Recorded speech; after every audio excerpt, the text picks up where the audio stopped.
5 বছরের মধ্যেই শেষ হবে ঘাটাল মাস্টার প্ল্যান। রাজ্যের সেচ মন্ত্রী পার্থ ভৌমিকের সঙ্গে বৈঠকের পর জানালেন তৃণমূল সাংসদ দেব।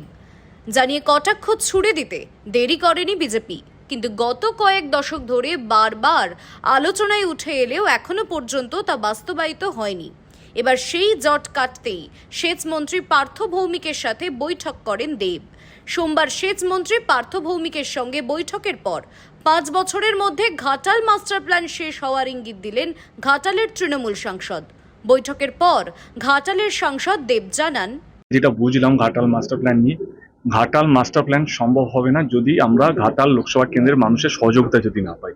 কারণ অনেকগুলো খাল কাটতে হবে, নতুন করে খাল কাটতে হবে, অনেকগুলো জমি আমাদের লাগবে। বৈঠকে উপস্থিত ছিলেন রাজ্য সেচ মন্ত্রী পার্থ ভৌমিক। তিনি এ বিষয়ে বলেন, ঘাটাল মাস্টার প্ল্যান বহুদিন ধরে আটকে আছে। কেন্দ্র সরকার তাতে টাকা স্যাংশন করেছিল, রাজ্য সরকার কি করেছে আমরা জানি না। এত বছর তো দেবত্ব প্রায় 10 বছর হয়ে গেল দেবের প্রায় এমপি থাকা, 10 বছরেও কিছু এগোয়নি।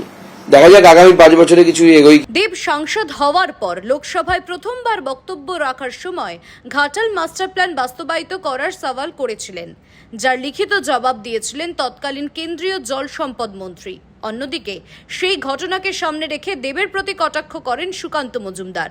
তিনি সাংবাদিক বৈঠকে জানান, আর ইরিগেশন মিনিস্টার থাকবো না। দেবের সাথে আমার কথা হয়েছিল, আমি আমার পুরো ডিপার্টমেন্টের সাথে আজকে ওর একটা বসিয়ে ও ক্লিয়ার হয়ে গেল যে কিভাবে ঘাটাল মাস্টার প্ল্যানটা হবে। সেই অনুযায়ী নিচুতলায় ও কথা বলবে, আর আমাদের এরাও সমস্ত সার্ভে ফার্ভে করে সমস্ত করে আমার ধারণা আমরা জানুয়ারি মাসে ফিল্ডে নেমে পড়ব। আপনারা দেখছেন ইউএন লাইভ, বাংলা খবরের শেষ কথা।